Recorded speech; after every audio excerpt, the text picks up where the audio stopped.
Welcome to Sinful's Horror Stories.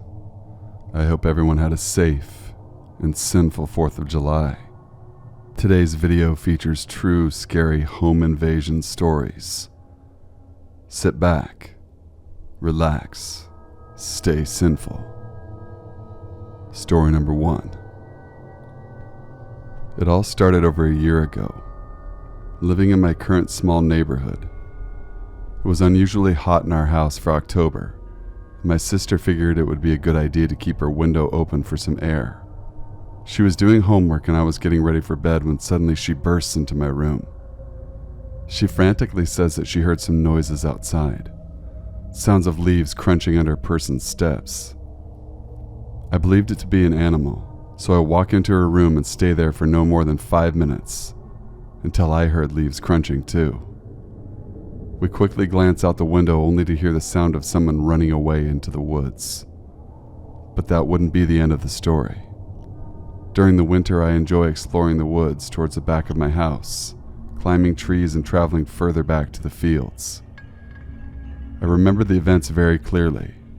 It had just snowed that night, first snowfall of winter, and I was more than excited to head out there. I did so and climbed my usual tree to get a good view of the property.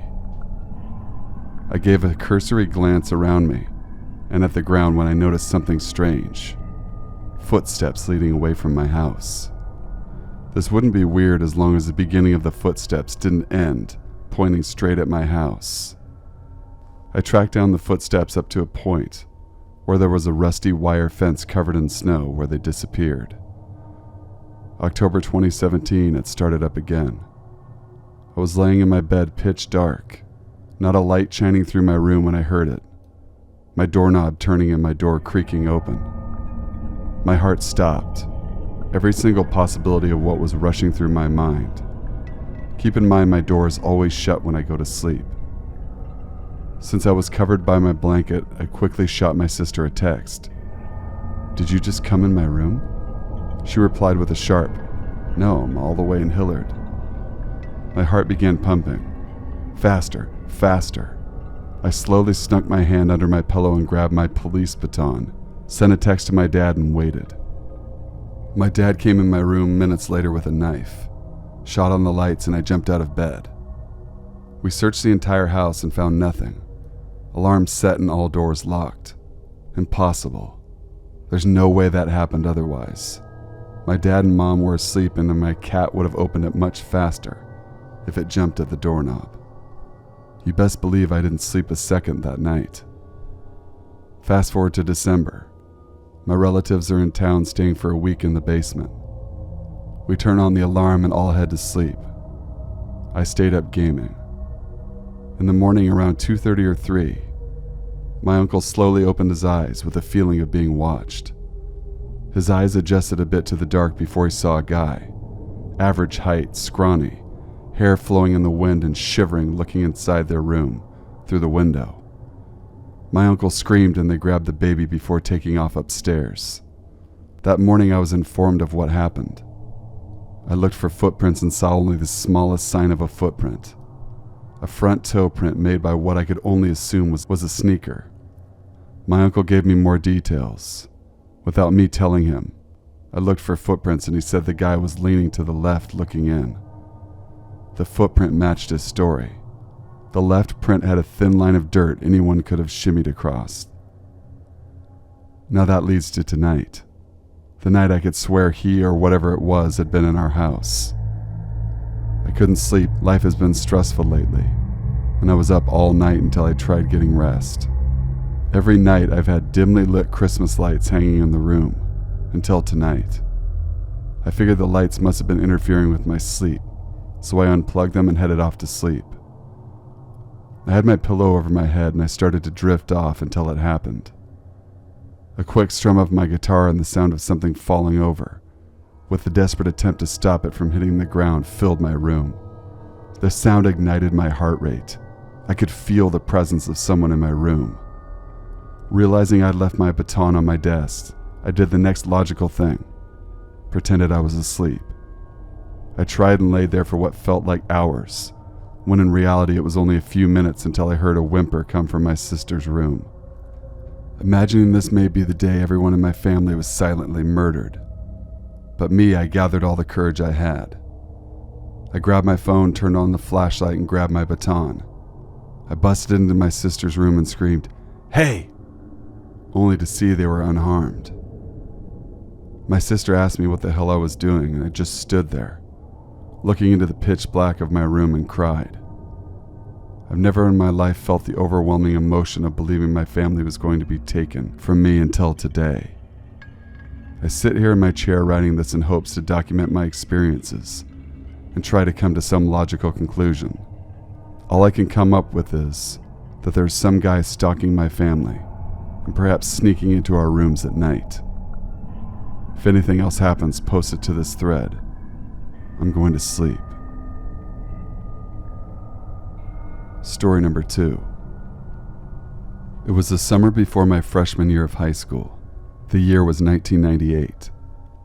My parents and younger brother were out of town, and I was basking in the freedom of being home alone for an entire day. I had spent most of that time shut up in my upstairs room watching TV while I chatted on the phone with my friends. Because three-way calling. Oh my God. After a few hours of MTV watching and phone chatting, I decided it was time to relax in a bubble bath and read a Stephen King novel, because that was my favorite pastime. My bedroom and the bathroom were side by side on the second story of a very large 3-story house. Our house sat on the edge of a small town. My dad was the local pastor of this town, so we would have random people show up at any hour of the day or night. Most of the time they were in need of food and or money, and sometimes they could be very persistent. I was instructed that when home alone I was not to answer the door. Just stay out of sight until the people left, then go on about my day. This strategy had worked for years, so why change it now? On this particular day, all had been quiet. The bathroom was upstairs and out of sight of any doors. It was the only interior door that was locked, so I always felt relatively safe in there.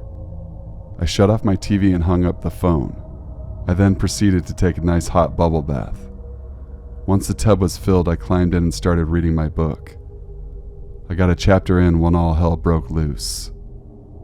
I heard the sound of breaking glass coming from the kitchen below me, the room to the left at the foot of the stairs. Also the room with the back door, in which it consisted of a giant double pane of really old glass. My mother was always scolding us for shutting the door too hard. She was convinced we would break it. The sound of breaking glass is followed by a loud voice, a man's voice, a man that was not my father. I got out of the tub as quickly and quietly as possible, grabbed a towel, closed the bathroom door, and slid the lock over. I stood at the door listening for what felt like an eternity. Then again from the kitchen, a man's voice. This time quickly followed by a woman's voice that was not my mom. Jesus Christ, 2 intruders were in my kitchen, and there I stood butt naked, dripping wet, and with nothing but a bath towel to protect me. What was I supposed to do? I looked around the bathroom for weapons, and the best I could come up with was a plastic-handled toilet plunger.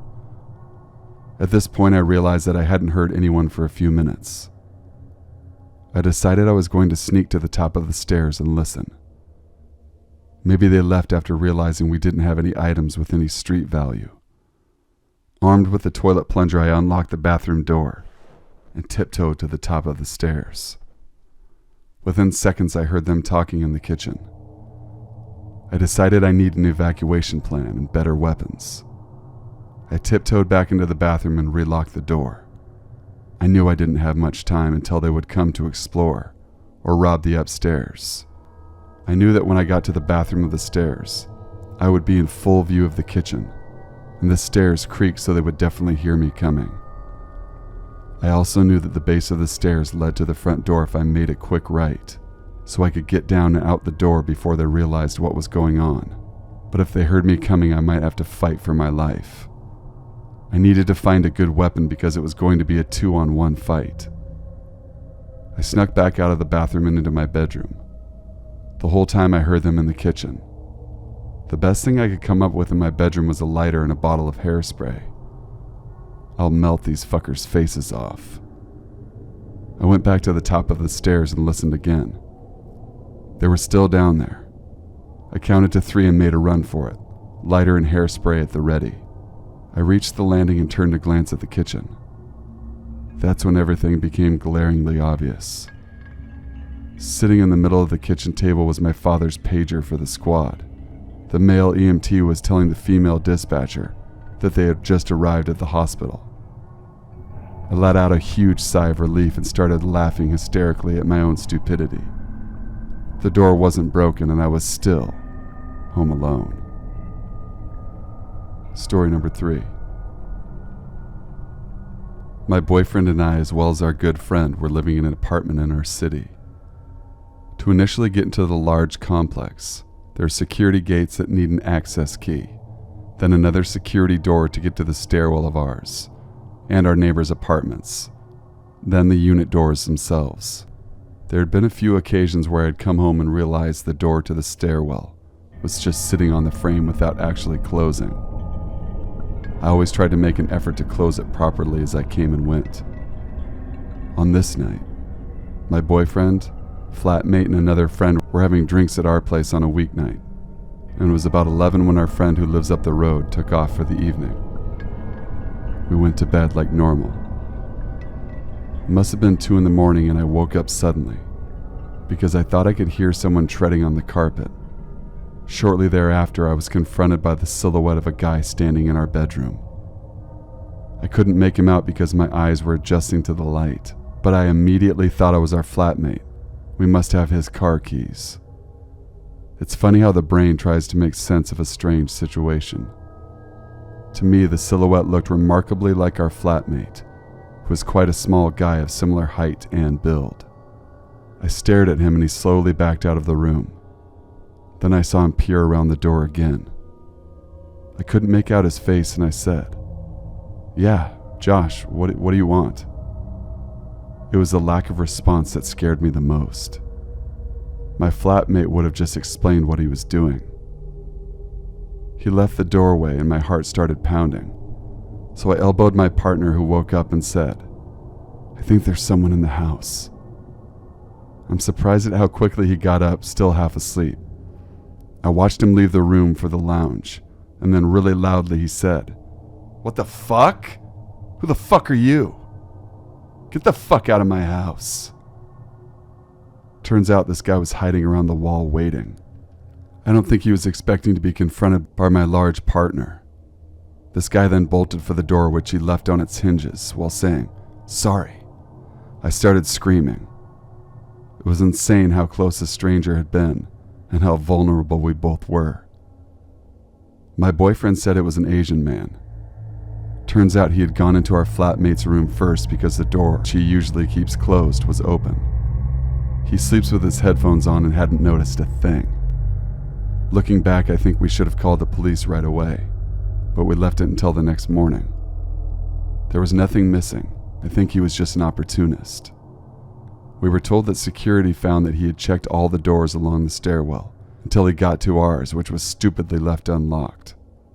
Normally, my boyfriend is really good about locking the doors. We ended up with a deadbolt as well as a chain lock, and we never take home security lightly anymore. We have since moved on. I have no idea what he was after. He got in through the faulty door to the stairwell, must have jumped our gate. Thank you guys for watching and listening. Please be sure to leave a like, comment, share, and subscribe for future videos. I hope you guys are having a great weekend. Until we meet again, stay sinful.